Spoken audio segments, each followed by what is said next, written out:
Ollie Robinson, good to see you. Let's talk about the result because that's a big win for Sussex. Yeah, very good win for us boys. We put a young team out and everyone's delivered, so it's very pleasing to get the win. And the average age of the side, Ollie, was only 24, and you're not much more than that. But it's you're one of the senior members in the side. So does that bring sort of extra responsibility? I don't think so. I think everyone just goes out there and tries to do their thing. Most of us played the game for long enough to know that we've got a certain role to play. It's just exciting to be involved in such a young team. Yeah. Obviously, Carlos has had a great debut, and it's exciting to see that. Yeah, and not just Jack Carson, but Henry Crocombe as well. Young players who've come through the academy here at Sussex. Yeah, it's great to see. It's good to see Richard Housel's doing a good job with the academy. They've got another good bowler in Jamie Atkinson who could come through. But Croke's bowled really well today and through the whole game. For such a young lad to have such good control is really good to see. Let's talk about yourself, Oliver. Talk about your winter and what you've been up to over the last few weeks. But your performance out here today, I mean, you've got runs with the bat as well. Let's talk about that a minute because 23 and they're pretty crucial runs. What was the tactic? What did Jason Gillespie say when you went out to bat? I sort of had a plan of just trying to counterpunch really. I felt like the wicket was doing quite a lot and and I knew the spinners were going to come on shortly.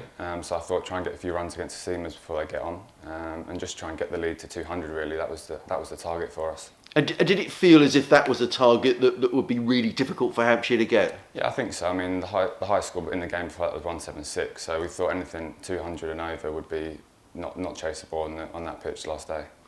You started, coming down the hill. I'll ask you in a minute whether. Well, I'll ask you now. Is that your favourite end because you bowl both? I think so, yeah. I mean, down the hill just seemed to find a good rhythm, and I think that's probably where I've taken most of my wickets for Sussex. But if Brownie asked me to bowl up the hill, I'm not going to say no. We bowled really well. What was it like to bowl in tandem with Mitch Claydon? I guess it's the first time in first-class cricket you bowled with him. Yeah, it's first time, but it's nice. It's nice sort of just having a good control at the other end. I think we've sort of been looking for another seamer that can control the game and put pressure on from the other end. So it's nice to have that in Mitch, and he's got great experience and he's good with all the lads. So it's really nice to have him on board. Yeah, I wondered that. We were saying that in commentary because I guess if you're building pressure from one end, you don't want that suddenly being released at the other end. No, exactly. The batter feels like he can just block 6 balls if he's getting runs at the other end. So it's key to bowling partnerships, and it's something that Dizzy's really keen on and talks about a lot, bowling in partnerships and handing the baton over to the next bowler.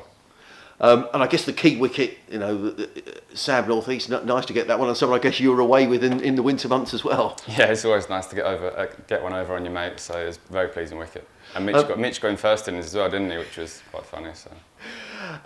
Let's talk about what you've been up to because you were away with the Lions in Australia during the winter months. What was that experience like, Ollie? It was really good. I started in South Africa with the bowling camp. Sort of Jimmy Anderson was on that, Mark Wood. So I learnt a lot from them early winter, and then we had the Lions tour in Australia, which I think was we were the first Lions team to win in Australia. So it was a really good tour, and it was a bit of a shame that we came back to no cricket, to be honest. But it's pleasing to start on this note with Sussex and keep the momentum going. But you come back from that and you get called up by England. You spend some time down at the Ageas Bowl. Just tell us what it's been like being in that England bubble down in Southampton and indeed in Manchester. It's different, very different. I mean, you've got no crowds, you've not got much media, and you train and you go back to your room. So it's very different. But from my point of view, it's just been really good to be involved and be that close to sort of playing in the second test. So for me, it's just been really enjoyable few months, really. And we were all watching and hoping it might be your test debut. I mean, when did you find out that Sam Curran was playing instead of yourself, Ollie? I think it was morning of the game. I think they pulled the covers off and gave Sam the nod, which, fair enough. I mean, he's a class act and he's bowled well for him, so can't really have too many arguments about it. But what's it done for your confidence that you're clearly really in and around this England squad now?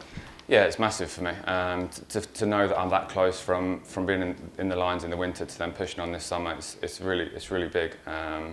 Hopefully, I can keep taking wickets for Sussex and keep knocking on the door. And is that the key now? Is that what Chris Silverwood has said to you, Ollie? They've not said much. They've just said keep doing your thing, really. Keep taking wickets. I mean, there's a plethora of seamers around at the moment, so it's going to be tough to get in, but hopefully if I can keep taking wickets and knocking on the door, I'll get in. Yeah, and what about that experience? I mean, Jimmy Anderson, Stuart Broads, I mean, legends of the game, both, over 500 test wickets each. What's it like to be around those fellas, Ollie? Yeah, it's awesome. Learning from Jimmy and Broady in the nets is is something that you dream about as a youngster when I've watched them for 10 years now. So it's really enjoyable to be around those guys and sort of get to know them, and they're just normal. They're normal blokes really, and they're just great to be around. And finally, I mean, you played in this match, Ollie. Can we expect to see you more in this trophy, or is that England's call? How does that work out now? I'm not sure. I think with the Pakistan series, they've picked 14 and 3 reserves, so I don't think I'll be involved with that. So hopefully I'll just be playing cricket for Sussex. And nice to go and playing down at Kent next game. What are your thoughts looking ahead to that game, Ollie? Yeah, I mean, it looks like they've got a strong team. I think they're pretty their 11's pretty sort of normal 11, but hopefully we can carry the momentum with us from here and go and get another win.